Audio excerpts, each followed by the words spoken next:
O áudio que vocês vão ouvir agora é parte do podcast Xadrez Herbal. Caso vocês queiram ouvir mais sobre esse assunto e outros temas de política internacional, é só ir em xadrezherbal.com. Notícia da quarta-feira da semana passada, dia 3 de abril. Presidente do Zimbábue declara estado de calamidade devido à seca. Justamente, por semana passada a gente não ter conseguido gravar, o programa habitual, que algumas notícias da semana passada a gente transferiu para esse roteiro. Essa é uma delas, já que o presidente Emmerson Mnangagwa declarou o estado de emergência devido à seca no país, estado de calamidade, melhor dizendo, afirmando que o El Niño causou a destruição de diversas lavouras no país, a seca causada pelo El Niño, melhor dizendo, afirmando que o país está sob o risco, inclusive, de insegurança alimentar, com 2,7 milhões de pessoas sob risco de não conseguirem ter alimento este ano. E, por conta disso, o Zimbábue afirmou que são necessários cerca de 2 bilhões de dólares em ajuda. O Zimbábue foi o terceiro país do sul do continente africano a declarar alguma medida pública, alguma medida como estado de calamidade, estado de emergência, devido às secas desse ano. Os outros foram Malawi e a Zâmbia.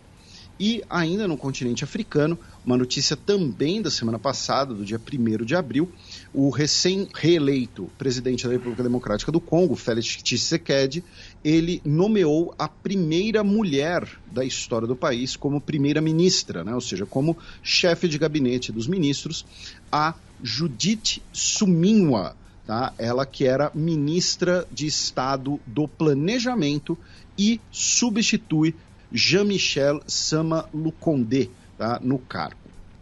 Notícia do sábado passado, dia 6 de abril.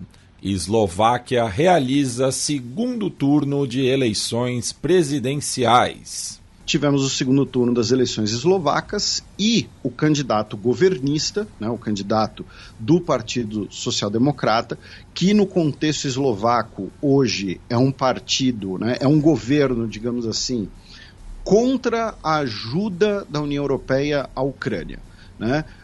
É um partido que tem algumas posições pró-Rússia, não é um partido anti-União Europeia, é importante mencionar isso, não é um partido eurocético, é um partido pró-União Europeia, mas que fala, olha só, os países do leste estão sendo, na visão deles, os maiores prejudicados pelas políticas europeias em relação à Ucrânia, com a entrada de cereais ucranianos mais baratos, com o envio de armamentos, e o candidato do governo, então, o Peter Pellegrini, venceu com 53% dos votos.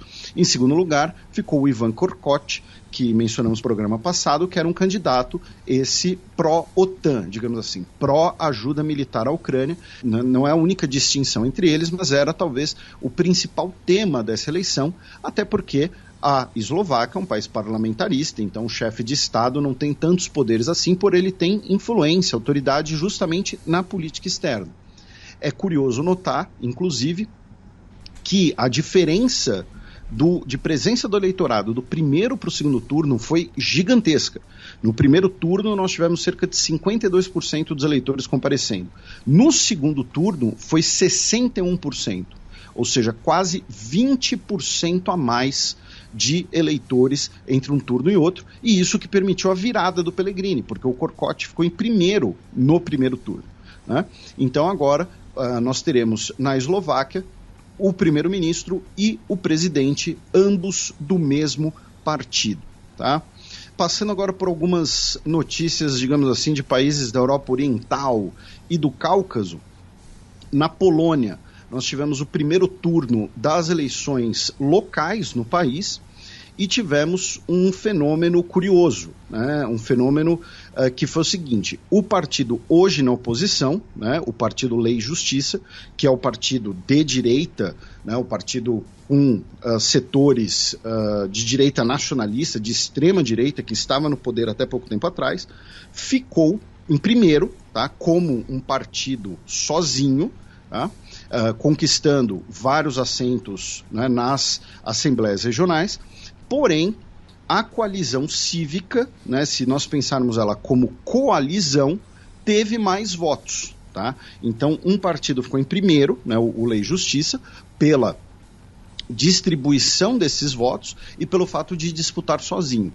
A coalizão cívica, né, como ela acaba, né, disputando, os partidos acabam disputando separados as eleições regionais, ela acabou tendo voto mais pulverizado, então não teve um desempenho eleitoral tão bom, né? É interessante que teremos o segundo turno das eleições no dia 21 de abril, que aí vai decidir especialmente a capital Varsóvia, né, que foi o principal bastião anti-lei e justiça, digamos assim, nos últimos anos de governo. Tá? Já na Armênia, né, aqui na Armênia, na semana passada, nós tivemos um encontro entre o primeiro-ministro Nikol Pashinyan e a Ursula von der Leyen, né, a presidente da Comissão Europeia, a nossa von der Leyen, e o Antony Blinken, secretário de Estado dos Estados Unidos, e a União Europeia anunciou um pacote de 270 milhões de euros para a Armênia nos próximos 4 anos. Tá? Oficialmente, o discurso é de apoiar a economia e a indústria armênia, né, como parte de uma nova parceria para diminuir a dependência do país em relação aos seus laços com a Rússia. Tá? Porém, primeiro, 270 milhões de euros é troco de pinga. Né? É uma fração do que a União Europeia tem de negócios com o Azerbaijão, justamente, né? Que é o rival, vamos colocar assim, da Armênia. E, segundo, embora o discurso seja esse, é muito parecido com os pacotes recentes que nós vimos, né, no Egito e na Tunísia. É um pacote para evitar que parte dessas 100 mil pessoas que foram expulsas de suas casas, né, e que hoje são refugiados dentro da Armênia, tentem migrar para a União Europeia. Tá? Então, a mesma coisa que a gente falou quando a von der Leyen foi no Cairo, quando ela foi a Tunis, né, é você botar dinheiro para falar, olha só, segura esse pessoal aí e não deixa eles virem para a Europa. Tá? E, finalmente, no próximo dia 17 de abril, teremos eleições parlamentares para o novo governo nacional da Croácia. Tá? E as pesquisas, embora mantenham, né, o Partido Conservador, né, a União Democrata Croata, em primeiro lugar, as pesquisas hoje já estão um pouco mais apertadas do que estavam alguns meses atrás. Notícia do domingo passado, dia 7 de abril.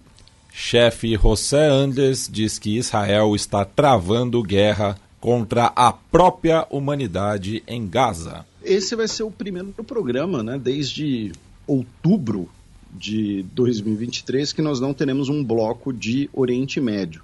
Né? Isso ocorre por 2 motivos. O primeiro foi o acúmulo de notícias com o programa passado, né? Então a gente vai ter um bloco, né, de Ásia-Pacífico, e o segundo, cortesia das autoridades equatorianas, né, que invadiram a Embaixada do México. Então nós vamos ter aqui tanto o bloco de América Latina bastante aprofundado, quanto também, daqui a pouquinho, né, vocês vão ter um convidado que, né, vamos deixar o nome aqui. Mas o José Andrés, né, é o chefe, né, o fundador da World Central Kitchen, né, a ONG que teve 7 dos seus trabalhadores humanitários mortos em ataques aéreos, plural, né, no último dia 1º de abril. Eu faço questão de frisar o plural, devido ao que a gente falou no programa passado, que foram 3 ataques aéreos contra 3 veículos diferentes. Né? E o José Andrés, ele, né, deu uma entrevista afirmando que Israel está lutando uma guerra contra a própria humanidade, ou seja, né, está dizendo que os atos de Israel estão sendo desumanos nesse contexto. E tem uma questão também que ele falou assim: isso está acontecendo há muito tempo. São 6 meses de transformar em alvo tudo que se move. Isso não parece mais uma guerra contra o terror. Isso não parece mais uma guerra sobre defender Israel. Isso realmente parece agora uma guerra contra a própria humanidade. E é interessante porque, assim, fica um comentário com duplo sentido, né? Ele dizendo que Israel está travando uma guerra contra a humanidade, ou seja, está agindo de forma desumana, mas também contra a própria humanidade, né? Ou seja, Israel está, né, as autoridades israelenses, os soldados israelenses estariam, né, deixando de lado a sua própria humanidade. Os comentários dele foram na ABC News, tá? Ele disse que rejeita os comentários, né, feitos por autoridades israelenses, lembrando que a gente comentou semana passada, né, que o presidente de Israel ligou para ele para pedir desculpas e conversar com ele. Ele disse que rejeita os comentários israelenses sobre ali as circunstâncias, né, do ataque aos 3 veículos, tá? Ainda, né, na questão da ONG, ou seja, na questão da fome em Gaza, nessa semana, cerca de 300 caminhões de ajuda humanitária entraram no território de Gaza, tá? O detalhe é que esse é literalmente o mínimo que a ONU disse que era necessário, tá? Disse que era necessário entrar no mínimo 300 caminhões, tá? Então entrou justamente o mínimo. Nessa semana, né, nesse último dia, 9 de abril, tivemos a maior operação de airdrop, né, de jogar por via aérea alimentos e suprimentos, tá? Foram 14 aviões de 9 países jogando 10 toneladas de auxílio humanitário na faixa de Gaza.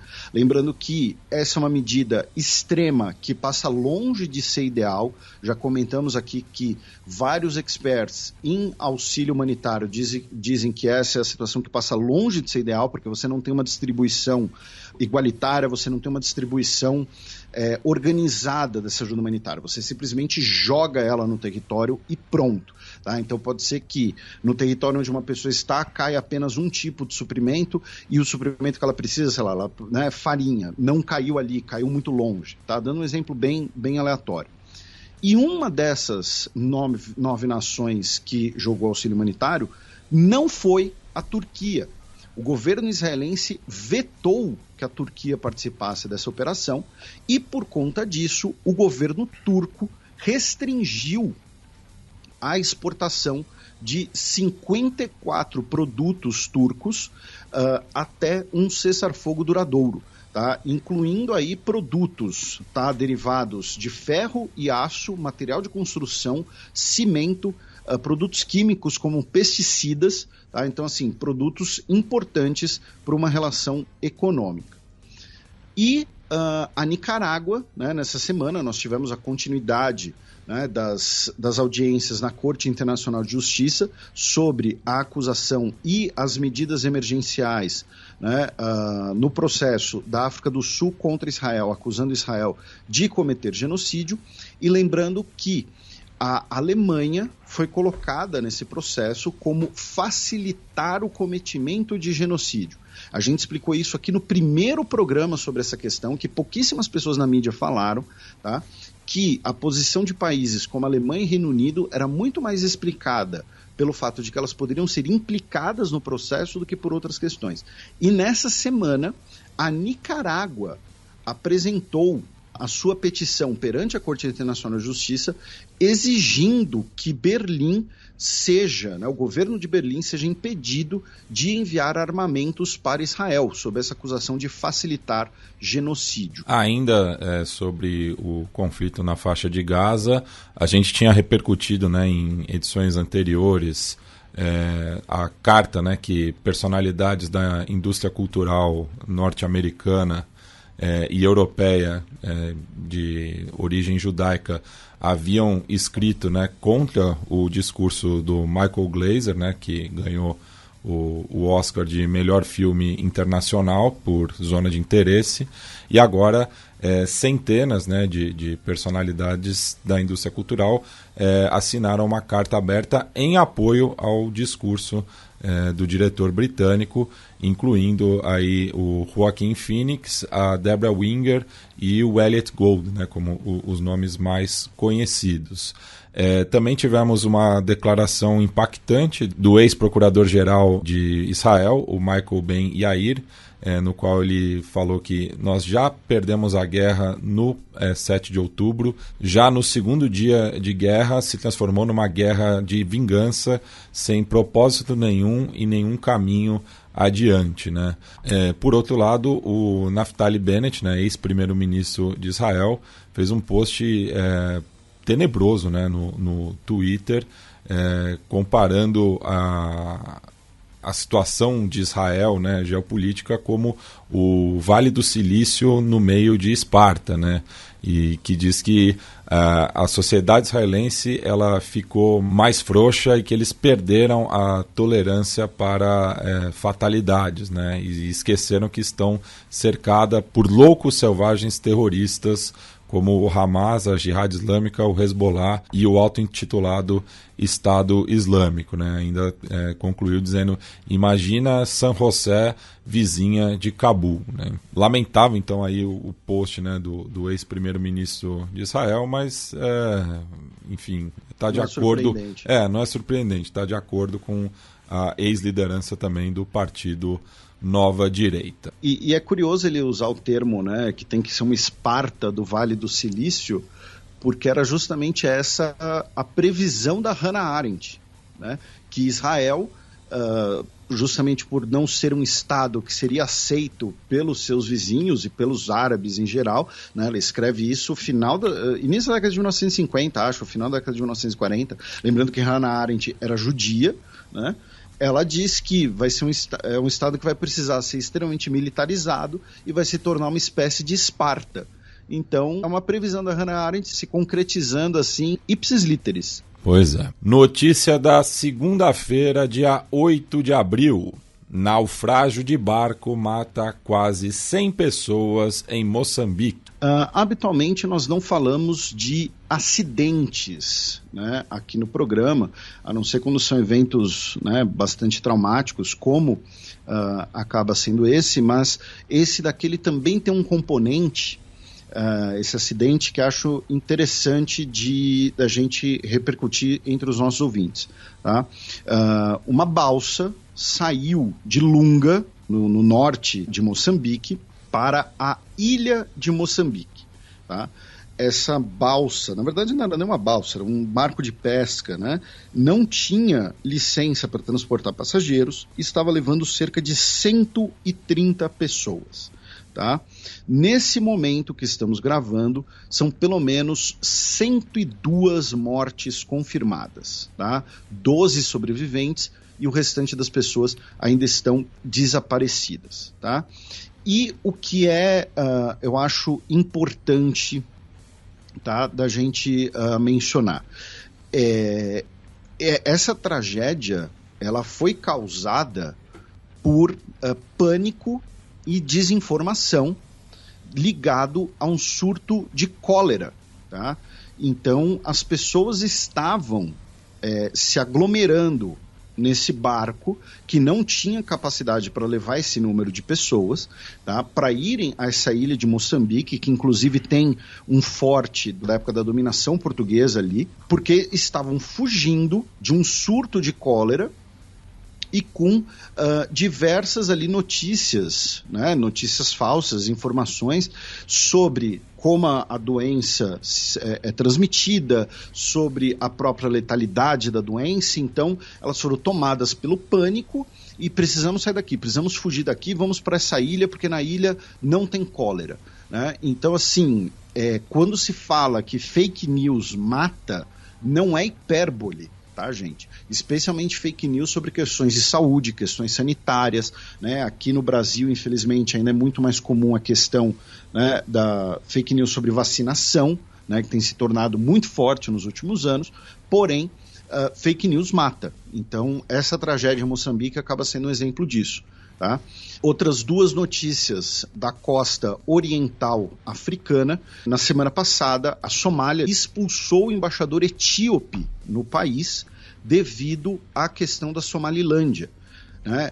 Recapitulando brevemente, a Etiópia ela não tem saída para o mar desde a independência da Eritreia, no início da década de 1990.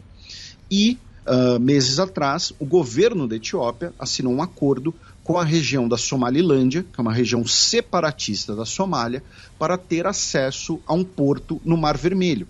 E o governo da Somália não reconhece esse acordo e afirma que ele mina a integridade territorial e a soberania somali, então expulsou o embaixador da Etiópia.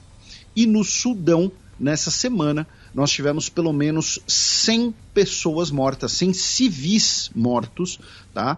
Na região de Kordofã do Sul, devido a combates entre as forças de apoio rápido, uma ofensiva das milícias Janjaweed contra o exército sudanês que domina a região.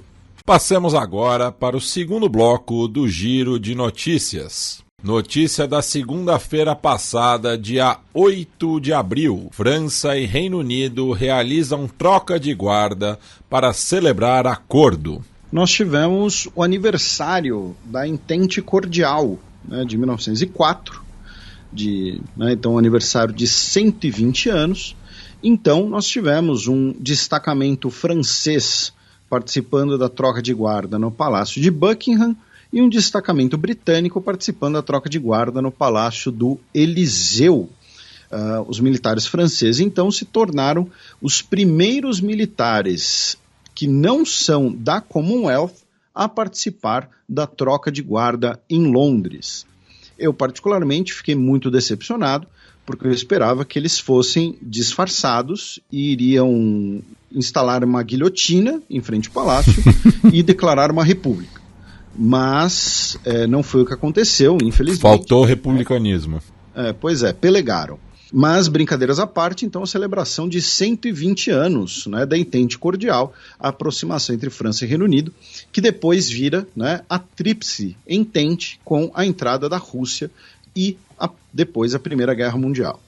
Passando por algumas notícias da Europa Ocidental e da União Europeia, o Rishi Sunak essa semana recebeu o Paul Kagame, né, o presidente de Ruanda, presidente / ditador de Ruanda, né, fizeram ali uma cerimônia, inclusive lembrando dos 30 anos do genocídio, e discutiram, é claro, né, o plano britânico de enviar pessoas solicitantes de asilo, né, deportadas para Ruanda, né? Então, obviamente, esse foi o tema principal da conversa. Já na França, né, de volta, o que acontece? Né? Existem pessoas que consomem cannabis por razões medicinais, por razões recreativas, né? Algumas pessoas plantam, algumas pessoas, né? Enfim. E na casa da prefeita de Avalon, né, cidade no nordeste da França, né, é impossível não falar que estavam rolando umas brumas, né, em Avalon, nesse caso, quem pegou a referência pegou, porque encontraram 70 quilos de maconha na casa da prefeita. Tá? Ela na verdade alegou. Então não é bruma, é brisa. Mas o nome do livro é Brumas. Não, mas agora é uma releitura. É As Brisas de Avalon. Pois é a nova versão da história do Rei Arthur, As Brisas de Avalon. E falando sério, né, o irmão da prefeita que teria estocado a droga na sua residência. Repito, ela alega que não sabia de nada.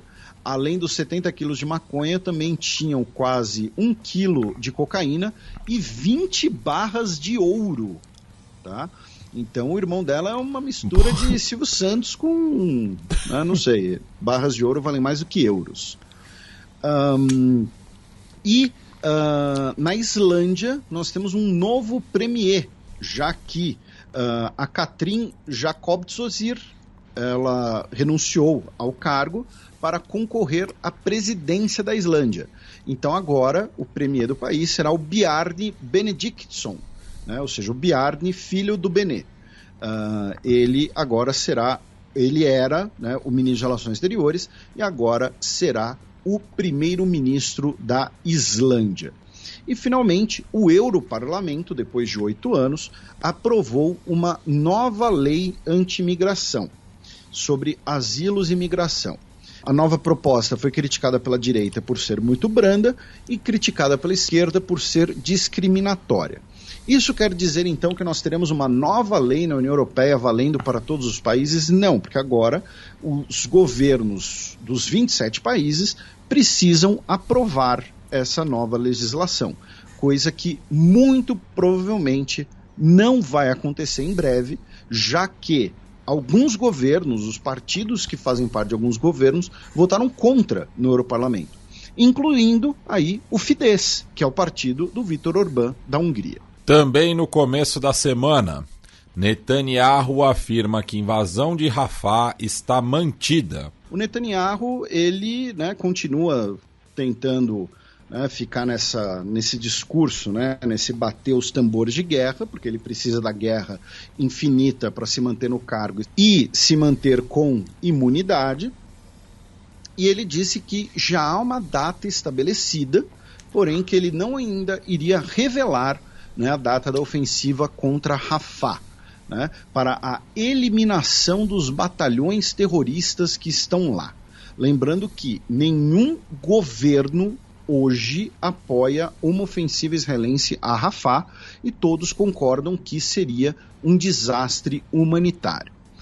Ao mesmo tempo, Israel realizou uma retirada parcial de suas tropas no que sobrou de Khan Yunis, né? Teve gente cinicamente falando, não, Israel retirou as suas tropas de Khan Yunis. Não, retirou do que sobrou, gente. Tá? O que tem são escombros, não tem como as pessoas voltarem a residir ali no futuro próximo. Tá? E deixou uma brigada de guarnição, que é uma brigada de elite. Essa retirada é parte, então, de Israel dizer que, olha só, estamos cumprindo aqui as decisões da CIG, né? Estamos aqui cumprindo o que foi acordado. Nesse último final de semana, tivemos mais um protesto em Israel por um acordo, né, pela libertação de reféns, tá? Mais um protesto contra o governo Netanyahu. Vamos lembrar, apenas 2 reféns foram libertados com vida pela ação militar de Israel. Todos os reféns libertados com vida foram via acordo. Tá? As ações militares só libertaram 2, ou então descobriram, né, resgataram os restos mortais de outros reféns. E nós tivemos essa semana 2 ataques que podem eventualmente comprometer um acordo, né? O primeiro deles foi que Israel realizou um ataque que matou o chefe do Comitê de Emergências do Hamas, ou seja, do braço político, o Hatem al-Gangri, tá? E principalmente foi realizado um ataque, tá, em Gaza que matou 3 filhos e 4 netos do Ismail Haniyeh, que é o líder do Hamas, é o líder político do Hamas, é o secretário-geral do Hamas. Ele reside no Catar, tá? O ataque, segundo o Times of Israel, tá? Ou seja, um jornal de direita israelense, ocorreu por ordem direta do gabinete de governo, tá? Não teria tido uma consulta ali das ações militares, teria partido diretamente do alto escalão do governo, em outras palavras, ou do Netanyahu ou do Yoav Gallant, tá? E o Haniyeh é quem está participando ativamente das negociações sobre reféns. Tá? A gente mencionou no primeiro bloco, né, as ações da Turquia, né? A gente sempre lembra que a Turquia do Erdogan é um dos principais apoiadores do Hamas. Né? O Erdogan ligou para o Haniyeh e transmitiram a ligação, inclusive, para transmitir suas condolências. É importante mencionar que os 3 filhos dele eram integrantes do Hamas, tá? Eram parte do Hamas. Ele tinha 13 filhos e filhas no total, tá? Antes desse episódio. Um dos filhos dele, inclusive, teria participado, né, do planejamento do ataque terrorista de 7 de outubro, tá? Um deles, pelo menos. E por que isso pode, né, ameaçar um acordo? Justamente pelas palavras do Ranier, dizendo que Israel agiu com espírito de vingança e assassinato. Ou seja, que Israel teria agido de maneira, digamos assim, pessoal contra ele, né? E disse que Tel Aviv está sendo intransigente nas negociações dos acordos. Ele disse que o sangue dos meus filhos não é mais caro do que o sangue do nosso povo e nossas exigências não faremos concessões. Tá? Então, é uma situação que acaba sendo delicada, né? E, repito, segundo o Times of Israel, foi uma ordem direta do alto escalão do governo israelense. Tá? Notícia da última terça-feira, dia 9 de abril. Ex-presidente Jacob Zuma vence recurso judicial para disputar as próximas eleições da África do Sul. O Jacob Zuma, que foi presidente da África do Sul pelo Congresso Nacional Africano, ele foi preso, né, por denúncias de corrupção. Nós tivemos, inclusive, né, aquela tentativa de impeachment em 2016, e ele renunciou, né, antes do impeachment, né, e aí nós tivemos o Cyril Ramaphosa sendo empossado, né, lembrando que o Cyril Ramaphosa era o vice-presidente na época, tá? Ele foi suspenso do Congresso Nacional Africano, né? Depois de ele ter sido suspenso pelo Congresso Nacional Africano e ter conseguido a condicional, né, condicional em relação à sua condenação, ele, nesse ano, né, em 2024, entrou para o partido Lança da Nação, né, que é o partido MK, o Inconto Wesizwe, que era o nome da ala paramilitar do Congresso Nacional Africano. Tá? Não tem ligação com o Congresso Nacional Africano. O nome, segundo os formadores do partido, seria uma homenagem, né? Mas é o nome da antiga ala paramilitar do Congresso Nacional Africano durante o Apartheid. E o Jacob Zuma entrou, né, aderiu a esse partido. Por quê? Para ser candidato e ter imunidade como parlamentar. Tá? Em bom português é isso. Óbvio, ele está dizendo que ele está buscando os direitos políticos dele, que ele está sendo perseguido, que ele foi expulso injustamente do partido pela qual ele militou a vida inteira, né? E de fato ele era um integrante histórico do Congresso Nacional Africano desde o tempo do Apartheid, tá? Lembrando, ele foi um aliado do Mandela na luta armada, né? Ele foi preso na ilha de Robben, assim como o Mandela, tá? Então, o discurso dele é esse: estou sendo perseguido, as denúncias de corrupção são falsas, o Congresso Nacional Africano me expulsou, foram injustos, ingratos, então eu estou buscando meus direitos políticos. E é curioso, Felipe, né, que nas próximas eleições teremos então agora, né, com o MK e o Economic Freedom Fighters, dois partidos que são, enfim, cisões, né, do Congresso Nacional Africano à esquerda, né? E daí acabam disputando o voto do eleitor mais radicalizado, podendo prejudicar o desempenho da sigla que governa a África do Sul desde 1994, como a gente conferiu nas efemérides semanais. Exatamente, né? Lembrando que a África do Sul é uma espécie de presidencialismo parlamentarista, né? O partido que tiver a maioria do parlamento nomeia o presidente. Então, se o Congresso Nacional Africano perder muitas cadeiras para esses partidos, né, pode prejudicar a definição da própria presidência do país.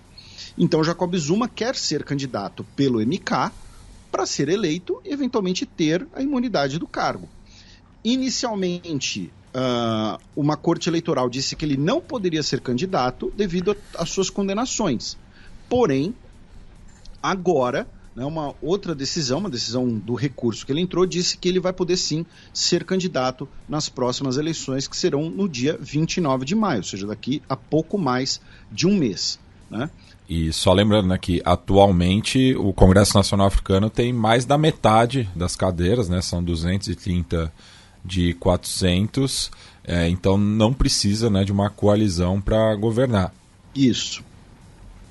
Também na África do Sul, a speaker do parlamento, né, ou seja, a presidente do parlamento, né, a presidente do país, né, a Arthur Lira, da África do Sul, digamos assim, a Nosivizi Mapisa Inakula, ela foi acusada de ter recebido $135 mil e uma peruca de subornos e, por conta dessas acusações, ela renunciou ao cargo. Tá? Ainda não sabemos, né, se as denúncias procedem, mas ela renunciou. E em Uganda, a Suprema Corte do país manteve a abjeta lei anti-homossexualidade do país, né, que considera, né, a pena de morte, inclusive, né, para a homossexualidade agravada, né, seja lá o que isso signifique nessa terminologia antiquada, e o presidente /ditador Yoweri Museveni, né, que está no poder há 38 anos, nomeou o seu filho, né, o Muhoozi Kainerugaba, como chefe do exército. Né, ele que se tornou general com 30 e poucos anos, por mérito, obviamente, né, não é porque o pai dele quis, e agora se tornou chefe do exército, muito provavelmente, né, num plano, né, já ir pensando na eventual sucessão do Museveni. Notícia desta quinta-feira, dia 11 de abril. Parlamento da Ucrânia aprova nova lei de mobilização. Nós tivemos, né, mais um passo naquilo que a gente comentou no programa passado, já comentamos outras vezes, que é o fato de que a guerra na Ucrânia se tornou um moedor de carne em muitos pontos. Né? Ou seja, você precisa de gente para morrer, basicamente. E essa nova lei de mobilização ucraniana, o que ela quer dizer? Né? Primeiro, ela diminuiu a idade de alistamento. Segundo, ela expandiu o tempo de serviço. E terceiro, e aí é o principal ponto que vai dar mais protesto, ela retirou a cláusula de desmobilização, que estabelecia que depois de 36 meses de serviço ininterrupto, a pessoa podia solicitar o fim do seu serviço militar. Falar, olha só, servi 3 anos, 36 meses, quero ir para casa. Né? E os principais comandantes ucranianos estavam pressionando contra essa cláusula, dizendo, olha só, se essa cláusula for aprovada, todos os veteranos vão querer ir para casa. A gente vai ficar sem veteranos, a gente vai ficar sem militares experientes, porque eles já estão no fronte de guerra de forma quase ininterrupta. Né? Então, o parlamento retirou essa cláusula. Então, a ideia é que a Ucrânia consiga mobilizar nos próximos meses até 450 mil pessoas com essas mudanças de critérios. Tá? Porém, isso é, segundo vários analistas, um número extremamente otimista das autoridades ucranianas e que o número real talvez não passe de 300 mil. Tá? Outra notícia de hoje é que a termoelétrica de Tripilska, perto da capital Kiev, foi atingida por mísseis balísticos russos, foi incendiada e cerca de 200 mil casas estão sem energia elétrica. Tá?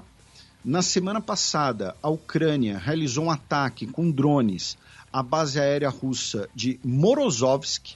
Tá? Segundo as autoridades ucranianas, esse ataque teria destruído 6 aviões russos em solo. Tá? Teria destruído 6 bombardeios russos em solo.